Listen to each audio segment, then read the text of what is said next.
Lei nº 5.143, de 20 de outubro de 1966. Institui o Imposto sobre Operações Financeiras, regula a respectiva cobrança, dispõe sobre a aplicação das reservas monetárias oriundas de sua receita, e dá outras providências.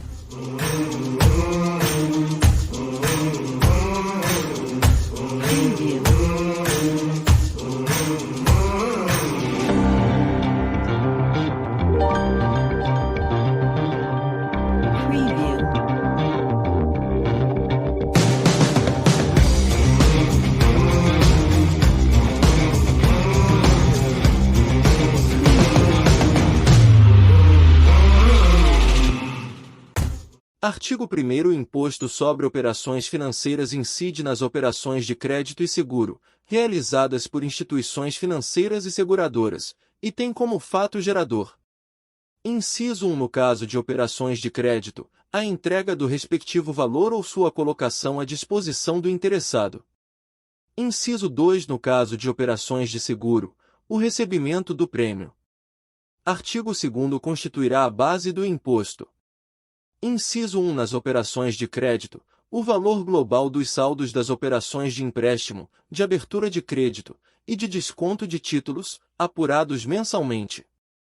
Inciso 2. Nas operações de seguro, o valor global dos prêmios recebidos em cada mês. Artigo 3. O imposto será cobrado com as seguintes alíquotas.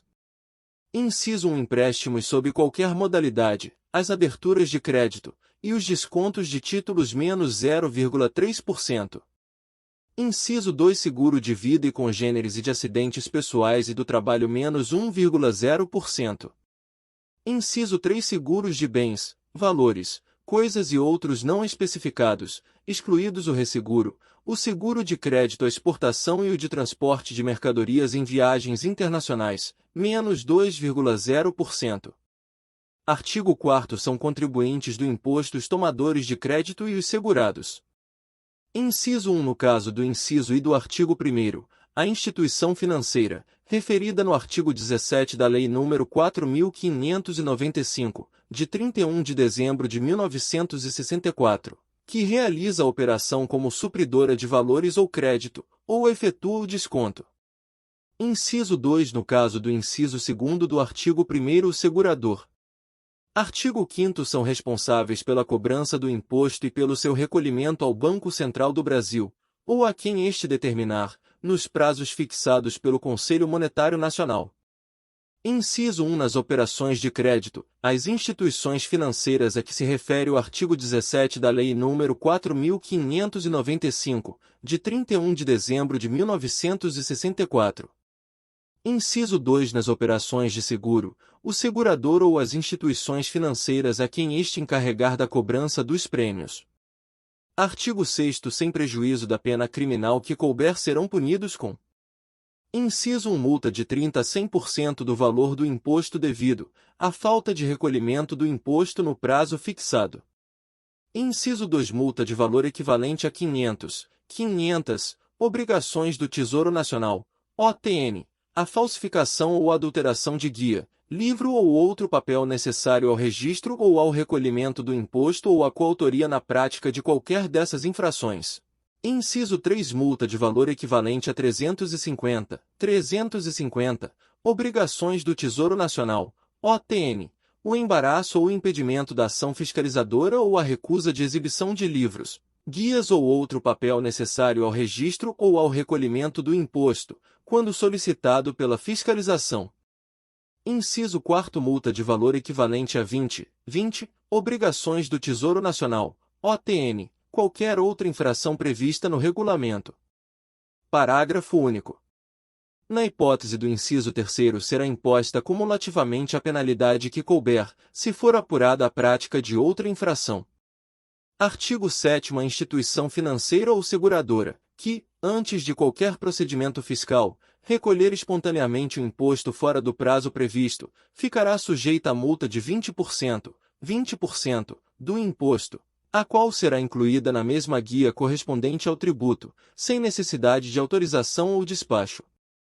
Parágrafo único. O pagamento do imposto, sem a multa a que se refere este artigo, importará na aplicação das penalidades do artigo 6º. Artigo 8º. A fiscalização da aplicação desta lei caberá ao Banco Central da República do Brasil, que poderá delegá-la, no todo ou em parte, ao Departamento Nacional de Seguros Privados e Capitalização do Ministério da Indústria e do Comércio, no que respeita às operações previstas nos incisos 2º e 3º do artigo 3º, ou a outros órgãos ou autoridades em todo o país ou apenas em certas regiões, segundo entenda conveniente. Artigo 9º. O Conselho Monetário Nacional baixará normas para execução do presente Decreto-Lei, estabelecendo inclusive o processo fiscal aplicável às controvérsias a respeito do imposto. Parágrafo 1º. Enquanto não for expedida a regulamentação de que trata este artigo, aplicar-se-ão as normas de processo fiscal relativas ao imposto sobre produtos industrializados. Parágrafo 2º. O julgamento dos processos contraditórios caberá. Inciso 1. Em primeira instância, ao órgão ou autoridade que o Conselho Monetário Nacional designar. Inciso 2. Em segunda instância, ao terceiro Conselho de Contribuintes. Artigo 10. O Conselho Monetário Nacional poderá desdobrar as hipóteses de incidência, modificar ou eliminar as alíquotas e alterar as bases de cálculo do imposto, observado no caso de aumento, o limite máximo do dobro daquela que resultar das normas desta lei. Artigo 11. Do produto da arrecadação do imposto será destacada uma parcela, não superior a 2%, destinada às despesas de custeio do Banco Central da República do Brasil na substituição da taxa de fiscalização referida no 1º do artigo 16 da Lei nº 4.595, de 31 de dezembro de 1964, que fica extinta. Artigo 13. As vinculações da receita do imposto do selo, de que tratam o artigo 4º da Lei nº 3.519, de 30 de dezembro de 1958, e o artigo 6º da Lei nº 3.736, de 22 de março de 1960, passarão a ser feitas com base na arrecadação do imposto sobre produtos industrializados correspondente à posição número 24.02 da tabela anexa à Lei nº 4.502, de 30 de novembro de 1964. Artigo 14. Os casos omissos nesta lei serão resolvidos pelo Conselho Monetário Nacional.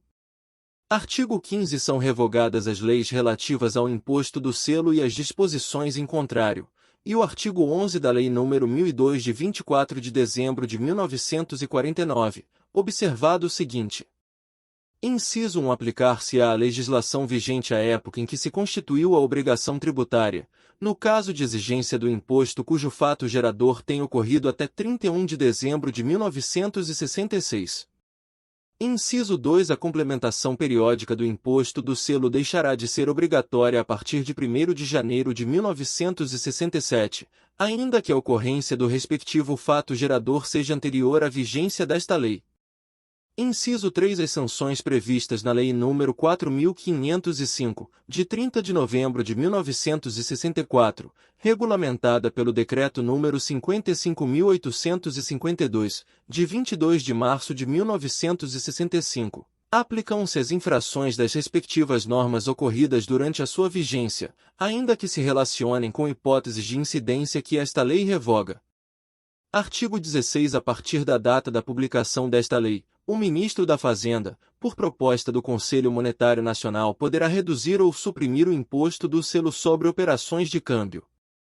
Artigo 17. O Conselho Monetário Nacional poderá permitir que a assinatura no cheque seja impressa, por processo mecânico, atendidas as cautelas que estabelecer. Artigo 18. Esta lei entrará em vigor no dia 1º de janeiro de 1967, salvo quanto aos artigos 16 e 17, que vigorarão a partir da data de sua publicação. Este conteúdo tem valor para você? Se sim, então você pode curtir, comentar, compartilhar e salvar. Você pode acessar mais conteúdos pelos links na descrição. Exposto isso, até o próximo conteúdo.